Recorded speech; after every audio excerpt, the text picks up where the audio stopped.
Praise the lord. దేవునికి స్తోత్రం.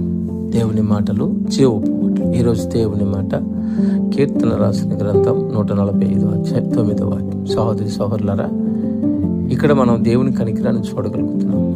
దేవుని కనికరం ఒక వ్యక్తికి ఎంతైనా అవసరం.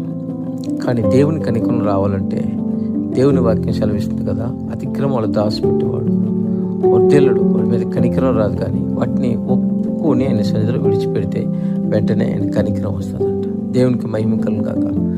గమనించండి, దేవుని కనికరం ఒక వ్యక్తి మీదకి వచ్చినప్పుడు ఆ వ్యక్తిలో నిర్జీవమైన స్థితి పోతుంది. అక్కడ సంతోషం, సమాధానం వస్తుంది.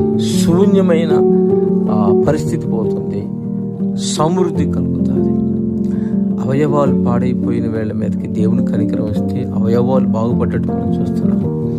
మరి పాపాలతో కొట్టుమిట్టుతున్న వారి మీదకి దేవుని కనికరం వచ్చినప్పుడు పాపాలు క్షమించబడేవాళ్ళు పరిశుద్ధులుగా మార్చబడినట్టు మనం చూస్తున్నాం.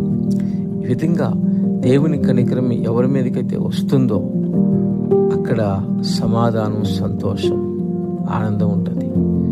ఉదాహరణకు చూస్తే జక్కయ్య గారికి విపరీతమైన డబ్బు అన్యాయంగా సంపాదించడం వలన పాపం ఆపాదించబడింది. ఎప్పుడైతే దేవుడి కనికరం జక్కయ్య గారి మీదకి వచ్చిందో ఆ అన్యాయంగా సంపాదించిన ధనమంతా వెళ్ళిపోయింది. ఇప్పుడు రక్షణ వచ్చింది. దేవుని కనికరం వల్ల దేవుని కుమారుడిగా మార్చబడ్డాడు. పరలోకంలో నిత్యత్వంలో ఆ యుగయుగాలు ఉండే మహాభాగ్యం జక్కయ్య గారికి దక్కింది. దేవునికి స్తోత్రం. నువ్వు ఏ విషయంలో మరి దేవుని కనికరం కోసం కనిపెట్టుకుంటున్నావో ఖచ్చితంగా దేవుడు నమ్మదగిన వాడు. ఆయన కనికరం నీ మీద చూపించి నిన్ను దీవిస్తాడు, స్వస్థపరుస్తాడు, విడిపిస్తాడు, ఆశీర్వాదకరంగా ముందుకు నడిపిస్తాడు. ఇటు కృప దేవుడు మనకు దయచేయను గాక. ఆమేన్.